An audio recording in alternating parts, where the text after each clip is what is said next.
মঠের পক্ষ থেকে স্মারক প্রদানের মাধ্যমে বরণ করে নেওয়া হচ্ছে। বরণ করছেন পরম পূজ্যপাদ অধ্যক্ষ মহারাজজি, রামকৃষ্ণ মঠ, মঠ চণ্ডীপুর। শ্রী শ্রী মায়ের খুকি।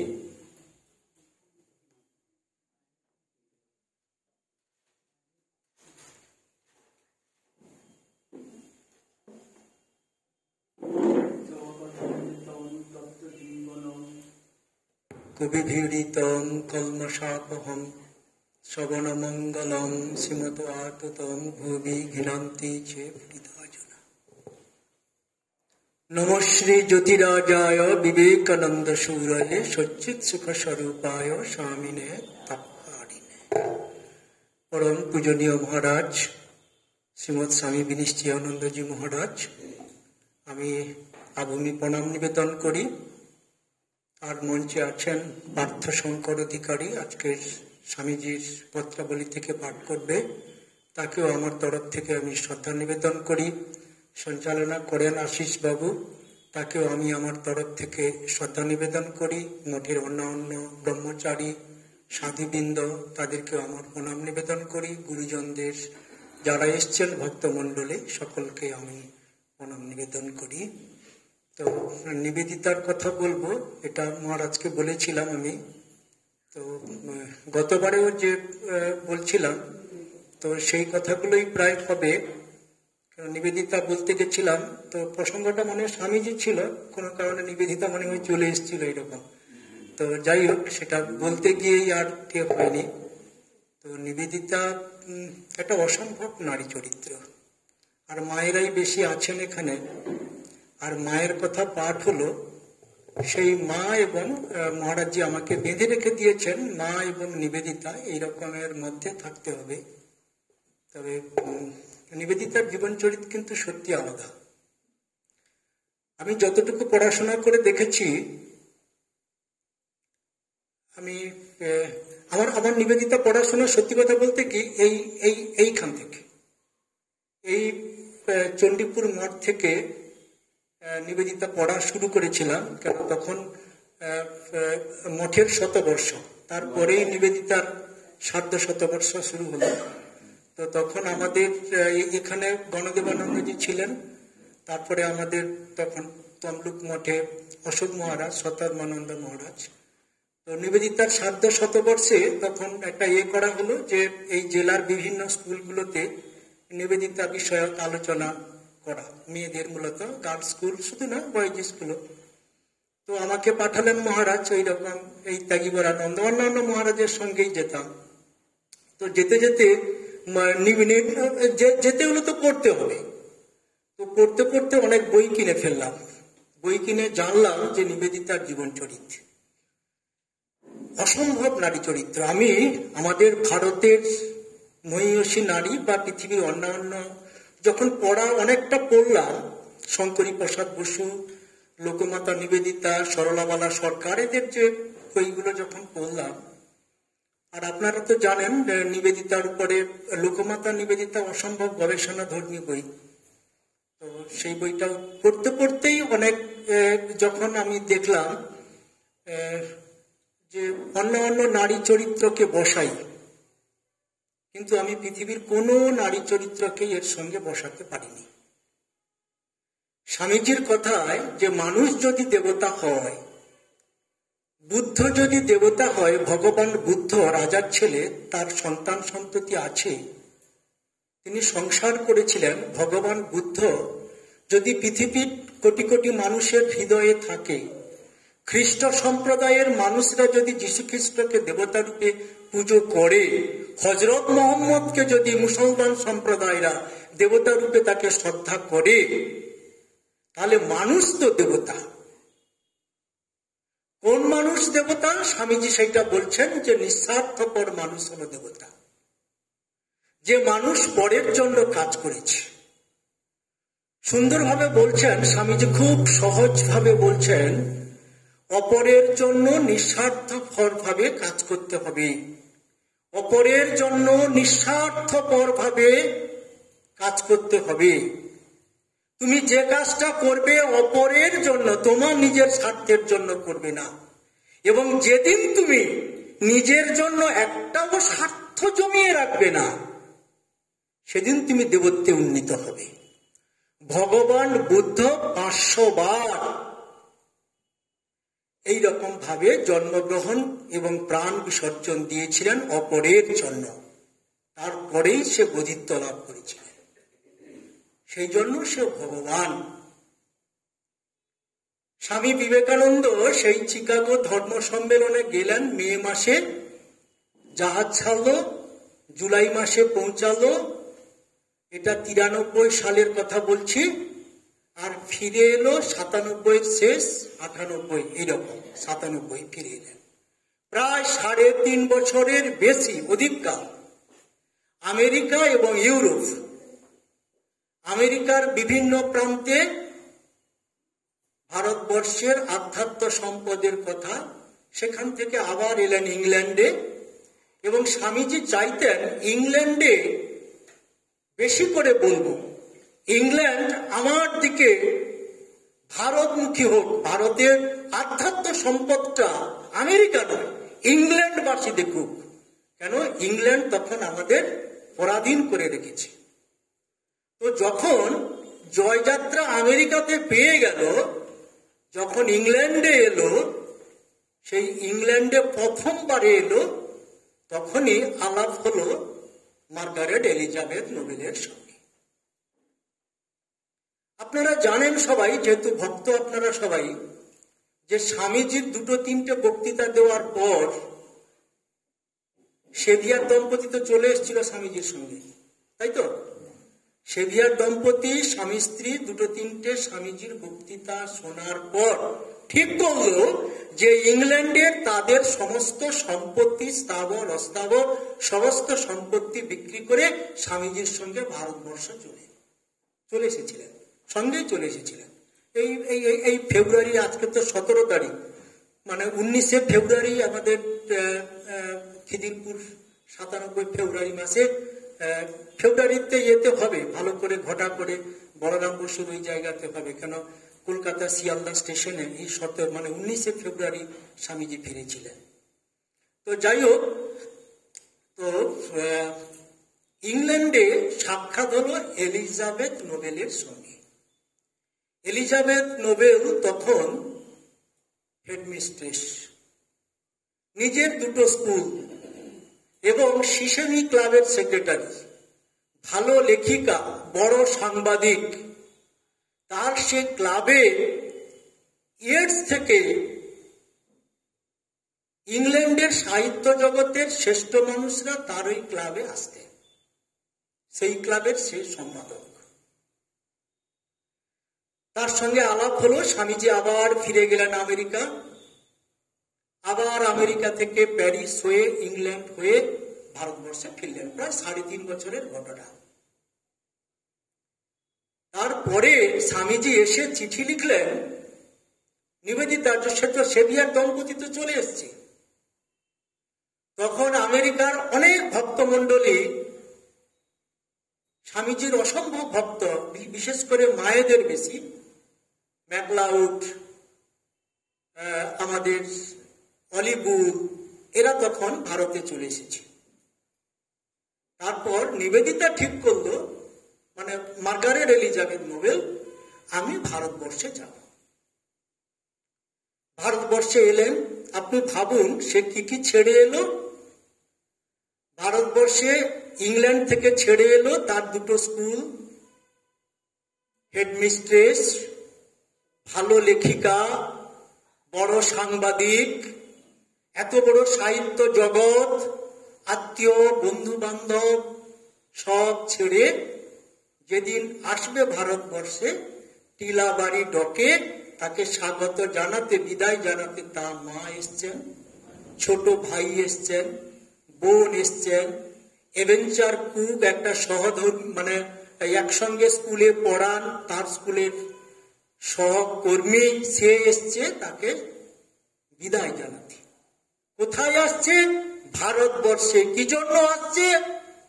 এত ছেড়ে দরিদ্র মানুষের সেবা করবে বলে।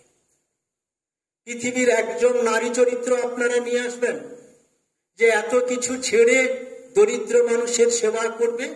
আপনাদের মনে হয়তো কোনো কোনো মাদার টেরিজা বা আসতেই পারে, কিন্তু নিঃস্বার্থভাবে নয়। মাদার টেরিজার কাছে আপনারা জানেন যে ধর্মান্তরিত হয়েছে অনেকে। এইরকম নারী চরিত্র নিঃস্বার্থভাবে ভারতবর্ষে দরিদ্র মানুষের সেবার জন্য চলে এলো।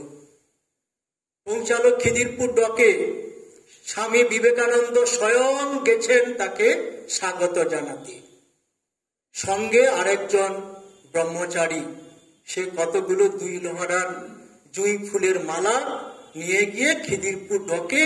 আর তখন নিবেদিতার হৃদয়ে কি হচ্ছে, খুঁজে বেড়াচ্ছে তার রাজা কোথায়।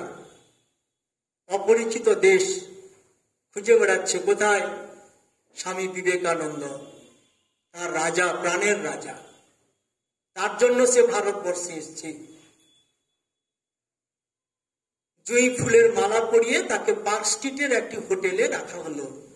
ঠিক হয়েছিল মায়ের কাছে রাখা হবে।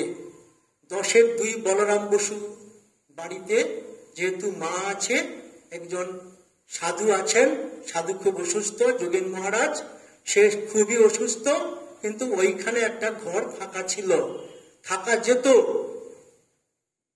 কিন্তু সাহস করেনি, স্বামীজি নিজেই সাহস করেনি।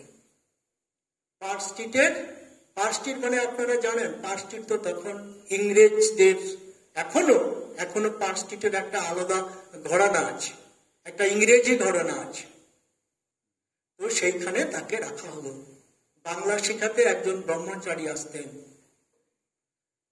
মার্চ মাসের 11 তারিখ স্বামীজি ঠিক করলেন যে এই মার্গারেট এলিজাবেথ নোবেলকে কলকাতা মানুষের কাছে পরিচয় করিয়ে দিতে হবে। তখনকার দিনে কলকাতা এইরকম কলকাতা তো নয়, তখনকার কলকাতা এক আলাদা। একদিকে ব্রাহ্ম সম্প্রদায় নিরাকার ব্রহ্মের আরাধনা করছে দেবেন্দ্রনাথ ঠাকুর, আরেকদিকে কালী কালী করে পাগল হয়ে গেছে প্রেসিডেন্সি কলেজের কতগুলো ছাত্র। তারা গিয়ে কালী ঠাকুরের পায়ের নিচে শ্রীরামকৃষ্ণের পরমহংসের কাছে উপস্থিত হয়েছে। একদিকে নিরাকার ব্রহ্মের আরাধনা, আর একদিকে কালী ঠাকুরের আরাধনা। সেই রকম সমাজ ব্যবস্থায় একজন খ্রিস্টান, ইংরেজ, বিদুষী এইরকম নারীকে তখনকার সমাজ ব্যবস্থায় কলকাতায় পরিচয় করিয়ে দিতে হবে। স্টার থিয়েটার, লোকে লোকারণ্য, বিদ্বজন সম্প্রদায়, ব্রাহ্মণ সম্প্রদায়, পণ্ডিত সম্প্রদায়। এটা 11ই মার্চ স্বামীজি নিবেদিতাকে পরিচয় করিয়ে দিলেন, এবং নিবেদিতা সেইখানে বক্তৃতা রাখছেন ভারতবর্ষের আধ্যাত্ম সম্পদের সঙ্গে ইংল্যান্ডের আধ্যাত্ম সম্পদ। তারপরে তিনি কালিদ মাদার লিখেছিলেন। সবাই প্রথমে রে করে উঠেছিল, আরে এ কালী ঠাকুর সম্পর্কে বক্তৃতা দিবে একটা ইংরেজ মহিলা। বিদ্বজন সম্প্রদায়, কলকাতার বিদ্বজন সম্প্রদায়, কি কান ঘষা শব্দ। শুধু বক্তৃতা ভালো নয়, পরের দিন কালীঘাটের কালী মন্দিরের ম্যানেজিং কমিটি থেকে তার আহ্বান গেল তাদের মন্দিরে কালী ঠাকুর বিষয়ে বক্তৃতা রাখতে হবে। এটা 11ই মার্চ। তারপরে স্বামীজি নিয়ে গেলেন মায়ের সঙ্গে আলাপ করাতে, সেটা 17ই মার্চ। মা জানলেন যে কলকাতার বিদ্বজন সম্প্রদায়ের কাছে মার্গারেট এলিজাবেথ এই খ্রিস্টান মহিলা কি বলেছে। তো সঙ্গে তাকে নিয়ে যাচ্ছে ম্যাকলাউড আর হলিউডকে। মিস ম্যাকলাউড, যার কিছু অর্থ সাহায্য আমাদের বেলুড়ে থেকেছে, আর হলিউডের অসম্ভব টাকা। বিখ্যাত ইউরোপের বিখ্যাত বেহালা বাদকের সহধর্মিনী, তিনি দেহ রেখেছেন, তার অসম্ভব টাকা। বেলুড় মঠের অনেক টাকা, বিল্ডিং এর অনেক টাকা, বসুবিজ্ঞান মন্দিরের অনেক টাকা। মা স্বামীজি দেহ রাখার পর মাকে মাসে মাসে 60 টাকা সব হলিউডে দিতেন। তো দেখুন দুজন আমেরিকান, একজন খ্রিস্টান ইংল্যান্ডবাসী দেখা করতে যাচ্ছে কার কাছে? এক বিধবা ব্রাহ্মণ, 45-এর কোটায় বিধবা ব্রাহ্মণের রমণী, তার সাথে পরিচয় করাতে নিয়ে যাচ্ছে। আমি ওইখানটায় পড়তে গিয়ে খুব আশ্চর্য হয়ে যেতাম যে মা বসে আছে, ভারতবর্ষ বসে আছে, অলিগুল যাচ্ছে, ম্যাকলাউড যাচ্ছে আমেরিকা, ভারতবর্ষ বসে আছে, আমেরিকার মহিলা দুজন ইংল্যান্ড যাচ্ছে, আমেরিকা যাচ্ছে, ইংল্যান্ড যাচ্ছে। কি বলবে মা? ওখানে মায়ের যদি কিছু হয়, মা যদি কিছু করে, আমি এখানে ভাবি তাহলে তো ভারত হেরে যাবে। একদিকে ইংল্যান্ডের কাছে, আমেরিকার কাছে কি ভারত হেরে যাবে? অসম্ভব মায়ের জীবন চরিত, জগৎ জননী মা তো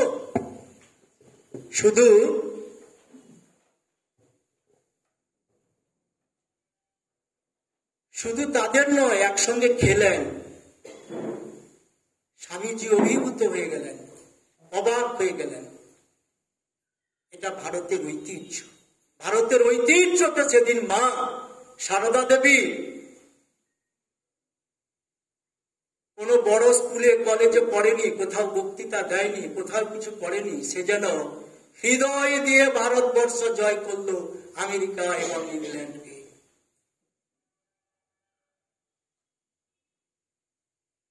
শুধু তাই নয়, খেলেন। পরবর্তী ক্ষেত্রে অবশ্য ওই ঘরে প্রায় 8 থেকে 10 দিন নিবেদিতা থেকেছিল, মার্গারেট থেকেছিল।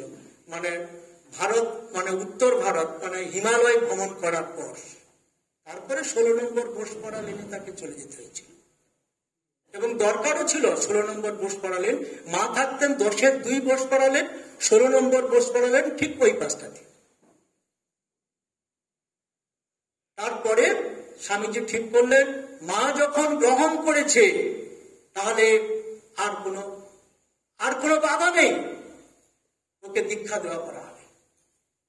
25শে মার্চ ঠিক করলো, 17ই মার্চ মায়ের সঙ্গে হলো 25শে মার্চ। 25শে মার্চ বললো, মার্গারেট তুমি গঙ্গায় স্নান করো, ভগবান বুদ্ধের চরণে অঞ্জলি দাও, দিয়ে তাকে নৈষ্ঠিক ব্রহ্মচারিণী ব্রতে দীক্ষিত করলেন। দিয়ে বললেন, নিবেদিতা, নাম দিলেন নিবেদিতা। ওই দিনকে নিবেদিতা জন্ম হলো, ভারতবর্ষের বোন নিবেদিতা। স্বামীজি কি নাম দিবেন ঠিক করতে পারছেন না 2 দিন ধরে। ইংরেজি শব্দ ডেডিকেটেড, ডেডিকেটেড বাংলা কি খুঁজে বেড়াচ্ছে 2 দিন ধরে। ডেডিকেটেড তো আরো যেন, মানে ভারতবর্ষের জন্য ডেডিকেটেড সে। কেননা পরবর্তী ক্ষেত্রে দেখেছি তার স্কুলে বা অন্যান্য জায়গায় যে চিঠি লিখতেন, সেই চিঠিতে বলতেন যে রামকৃষ্ণ বিবেকানন্দের নিবেদিতা। আমি সই করতাম, আমার তো হেডমাস্টার পাটনা আদর্শ বিদ্যাপীঠ, উপরে সই করে দিতাম। তার সে সই করছে রামকৃষ্ণ বিবেকানন্দের নিবেদিতা, তার উপরে সই করছে। হৃদয় দীক্ষা দিয়ে বললেন, স্বামীজি বললেন যে নিবেদিতা 4টি কথা বললেন। তোমার হৃদয় হবে মায়ের মতো, তুমি বীরের মতো তেজদীপ্ত হয়ে থাকবে, দৃঢ় সংকল্পে অটুট থাকবে।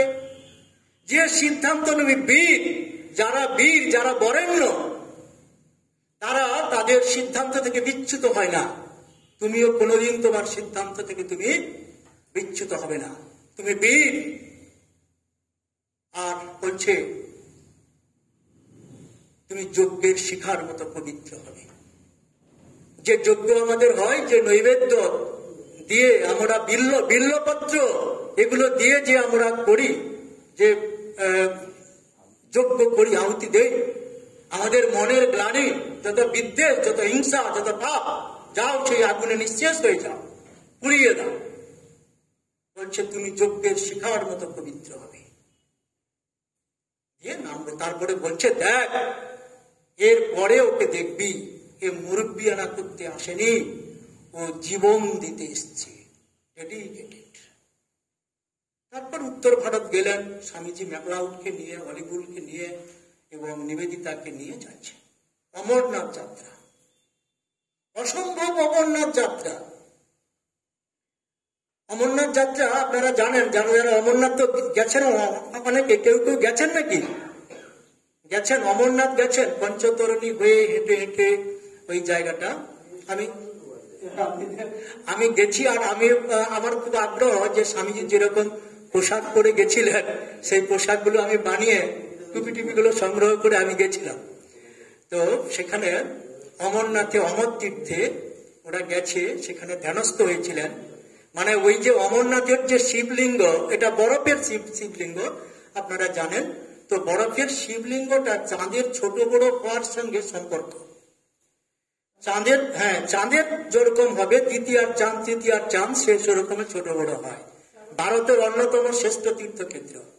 তো আমি যখন যাচ্ছি, মানে 3 দিন কিন্তু হেঁটে হেঁটে যেতে হয়, ওটা মানে পঞ্চতরণী হয়ে ওইটা হয়ে যেতে হয়। তো আপনারা যখন উপরে উঠবেন দেখবেন হেলিকপ্টার গুলো নিচে আছে। তো যাই হোক, সেটা বিষয় নয়। তো এখানে স্বামীজি ধ্যানস্থ হয়েছিলেন, একদম সেই শিবলিঙ্গের কাছে গিয়ে ধ্যানস্থ হয়েছিল। নিবেদিতা ছিল, নিবেদিতা নিয়েছে, তাকে বেশি সময় রাখেনি, জানে যে ওইখানে বেশি হলে। আর ওর একটা বড় ঘটনা আছে, ওই যে যাচ্ছে, স্বামীজিকে খুঁজে পাওয়া যাচ্ছে না। স্বামীজি বলছে, সাধুদেরকে বলছে, নিবেদিতা প্রণাম করো, প্রণাম করো, দুহাত ধরে প্রণাম করো, শক্তি নাও, শক্তি নাও। বড় বড় আখড়ায় তাকে নিয়ে যাচ্ছে, পরিচয় করিয়ে দিচ্ছে এইরকম। তো সেখানে গিয়ে অমরত্ব বর পেয়েছিল স্বামীজি, অমরত্ব বর পেয়েছিল। দিয়ে বলছে যে আমি অমরনাথে গিয়ে দেবাদিদেব মহাদেবের কাছে অমরত্ব বর পেয়েছি। আমার ইচ্ছা ভিন্ন মৃত্যু হবে না। আর তোমাকে আমি, স্বামীজি একে নিবেদিতাকে বলছে যে তোমাকে আমি উৎসর্গ করলাম। এসছে, তারপরে ফিরে এসে প্রায় তখন 16 নম্বর বোসপাড়া লেনটা তখন নেওয়া হয়নি। তখন কি করবে, সেই হিমালয় থেকে ফিরে নিবেদিতা মায়ের কাছে থাকলেন। মায়ের কাছে প্রায় 8-10 দিন ছিলেন। ভাবুন, সেইটা নিয়ে অনেক জায়গায় গুনগুন শব্দ হয়েছে। শুধু তাই নয়, কামারপুকুর পর্যন্ত, জয়রামবাটি পর্যন্ত সে গুঞ্জন ছড়িয়ে গেছিল। আমি শঙ্করী প্রসাদ লোকমাতা নিবেদিতাতে যা পেয়েছি, যে ব্রাহ্মণ বিধবা সে এরকম খ্রিস্টান মহিলাকে তার নিজের ঘরে রেখেছে। নিবেদিতার চরিত্র আপনারা শুনবেন যে নিবেদিতা, তার কাছে কেউ রান্না করতে আসতো না, খ্রিস্টান বলে। কিন্তু প্লেগ রোগ যখন হলো, তখন যারা তার বাড়িতে রান্না করতে আসেনি, তার বাড়ির মেয়েটি, তার বাড়ির শিশুটি যখন একদম মৃত্যু শয্যায় আছে, তখন নিবেদিতা কোলে নিয়ে তাকে শুশ্রূষা করছে, তার ঘর পরিষ্কার করছে, তার ড্রেন পরিষ্কার করছে। অথচ আমরা ভারতবাসী, সে রাত্রিবেলায় তাকে দুধ আর পাউরুটি খেয়ে থাকতে হতো। নিবেদিতা কারোর কাছে একটু হাত পেয়ে টাকা নিত না। তার এক বান্ধবী বলেছিল যে আমি তোমাকে মাসে মাসে 15 টাকা দেব। সেই সন্তর্পণে বলছিল, না, আমার লাগবে না। কোন দিনের জন্য কারোর কাছে হাত পেতে একটুও টাকা নেয়নি। বারিন ঘোষ একবার বলেছিল, মানে অরবিন্দ ঘোষের ভাই, বিপ্লবী অরবিন্দ ঘোষের ভাই, আর তাকে বলছে, দেখো, আর খুব সাহসী তো, মানে ওর কাছে তো সবাই আসতো, বারিন ঘোষ থেকে, লালা রাজপথ রায় থেকে, বিপিন চন্দ্র পাল থেকে, বাঘা যতীন থেকে, সবাই বলবো পরপর, সবাই আসতেন, সব বিপ্লবীরা। একদিন বিকেল বেলায় ওই যে 16 নম্বর বোসপাড়া লেনের ঘরটা অসম্ভব নিচু। তখন তো পাখা ছিল না, হাত পাখা, ইলেকট্রিকের আলো নয়, আমাদের হেরিকিনের আলো। এই আলোতে সাহিত্য চর্চা হচ্ছে। বিকেল বেলায় কে এসছে? রবীন্দ্রনাথ ঠাকুর, স্বামী বিবেকানন্দ, বড় বড় মানুষরা এসছে। রবীন্দ্রনাথ গান করছে, জগদীশচন্দ্র বোস, অবলা বোস, অবনীন্দ্রনাথ ঠাকুর আসছে, নন্দলাল বসু, বিখ্যাত বিখ্যাত মানুষ নন্দলাল বসু, অসিত হালদার, এগুলো সব আসছে। বলছে অনেকে যারা গবেষণা করছে এখন বলছে তখন তো ভারতবর্ষের রাজধানী ছিল কলকাতা, যেন রানী বসে আছে। লালা রাজপথ রায়, বিপিন চন্দ্র পাল, আমাদের সুব্রাহ্মণ্য ভারতী দক্ষিণ ভারত, তারা সব আসছে। কে সাহিত্য নিয়ে আলোচনা করছে, কে বিপ্লব মানে ভারতের স্বাধীনতা সংগ্রাম নিয়ে আলোচনা করছে, কে ছবি আঁকা নিয়ে, আমাদের যে অজন্তা ইলোরা, সে অজন্তা ইলোরার যে ছবি, সেই ছবি নিয়েও অবনীন্দ্রনাথ আমাদের নন্দলাল বসু, অসিত হালদারকে সেইখানে পাঠিয়ে দিচ্ছে। সেবা অসম্ভব, সেও তো একটা বক্তৃতা হবে, না হলে তো বলতে পারবো না। মানে কি আমাদের ইন্টারন্যাশনাল হেরিটেজ হচ্ছে প্রথম আমাদের অজন্তা ইলোরা। অজন্তার যে গুহাচিত্র, সেই গুহাচিত্র যখন ইংরেজ এখান থেকে নিয়ে গিয়ে ইংল্যান্ডে প্রদর্শনী করছে এইরকম, তখন সেইটা নিবেদিতা জানতে পেরে ওদেরকে পাঠালো, যাও তোমরা। সেটা একটা অসম্ভব ঘটনা, লেপোলিথের ঘটনা। একটা বিরাট পর্বতে নিয়ে সেখানে খোদাই করে ভগবান বুদ্ধের প্রায় 32টি মতো মূর্তি আঁকা হয়েছে সেইগুলো। যাই হোক, সেটা অন্য ঘটনা। বলছি নিবেদিতা এইরকম শক্তিশালী, অবাক হবেন যে তাকে এত এত দারিদ্রতার মধ্যে কেটেছে যে কারোর কাছে হাত পেতে একটা পয়সাও সে নেয়নি। সুরেন ঠাকুর, অবলা ঠাকুর, এরা কয়েকজন মিলে, 3 জন মিলে একটা ম্যাকিনটস বাইসাইকেল কিনে দিয়েছে। কেন? সে সেটা নিয়ে দক্ষিণেশ্বরে যাবে, ভবতারিণী মায়ের কাছে যাবে বলে। কিন্তু ভবতারিণী মায়ের কাছে যেতেন 1 টাকা নৌকা পেরিয়ে বেলুর মঠে আসতেন। ইংল্যান্ডের হেডমিস্ট্রেস এইরকম ভাবে যেতেন দক্ষিণেশ্বরে, কিন্তু তার মায়ের কাছে, যে কালিদ মাদার বিশ্বে প্রতিষ্ঠা করলো, তাকে দক্ষিণেশ্বরের মন্দিরের ম্যানেজিং কমিটি তাকে মায়ের কাছে ঢুকতে দেয়নি। সেখানে নিবেদিতা কি বলছেন জানেন? বলছে, ঠাকুরকে বলছে, ঠাকুরের কাছে ভবতারিণী মাকে বলছে, বলে মা আমাকে তো প্রবেশ করতে দেয়নি, জানি না, তুমি ওই যারা আমাকে ঢুকতে দেয়নি তুমি তাদেরকে রক্ষা করো না, তারা তোমাকে রক্ষা করে। আমাকে তো দেখতে আসতে দেয়নি, তোমার দর্শন তো আমি পাচ্ছি না, দেখতে পাচ্ছি না, ওরা তো আটকে দিয়েছে, জানি না ও তোমাকে রক্ষা করছে, ওরা তোমাকে রক্ষা করছে না, তুমি ওদেরকে রক্ষা করছো। কি অভিপ্রায়! অবাক লাগবে, জগদীশচন্দ্র বোস, এই যে আমাদের বিজ্ঞানী জগদীশচন্দ্র বোস, তার যে এত কীর্তি, এই এত কীর্তি সবই কিন্তু নিবেদিতা। তার যে যতগুলো বই লেখা, শুধু তাই নয়, তার যে ইংল্যান্ডের রয়্যাল সোসাইটিতে তার পত্রিকায় বেরোবে, তার লেখা বেরোবে, তার গবেষণা পত্রগুলো হবে, তার যে গ্রাহক এবং প্রেরক যন্ত্র বিশ্বের হবে মার্কনি, যেটা নিয়ে মানে নোবেল পুরস্কার পেল, সেইগুলো সব নিবেদিতার করা। তো নিবেদিতা জগদীশচন্দ্র বোসকে বলতো এটা হচ্ছে জাতীয় সম্পদ। টাকা পাচ্ছে না জগদীশচন্দ্র বোস, চিঠি লিখছে নিবেদিতাকে। তখন নিবেদিতা চিঠি পড়ে মানে দেখে অবাক করছে, বলে এইরকম একটা বিজ্ঞানী টাকার জন্য হবে? সঙ্গে সঙ্গে রবীন্দ্রনাথকে চিঠি লিখলেন, বিরাট চিঠি, বলে তোমরা কি, তোমাদের দেশে কোনো রাজা মহারাজা কেউ নেই, এইরকম একটা জাতীয় সম্পদকে রক্ষা করতে পারছেন না? রবীন্দ্রনাথ ঠাকুর সেই নিবেদিতার চিঠি নিয়ে ত্রিপুরার, তখন ত্রিপুরার স্টেট দেখাশোনা করত, রবীন্দ্রনাথ ঠাকুর দেখাশোনা করত। তো সেইখানে নিয়ে গিয়ে দেখাচ্ছে, বীরচন্দ্র মাণিক্যকে দেখাচ্ছে, দেখুন বীরচন্দ্র মাণিক্য সঙ্গে সঙ্গে 10,000 আরো 30,000 টাকা দিয়েছে। নিবেদিতার তা।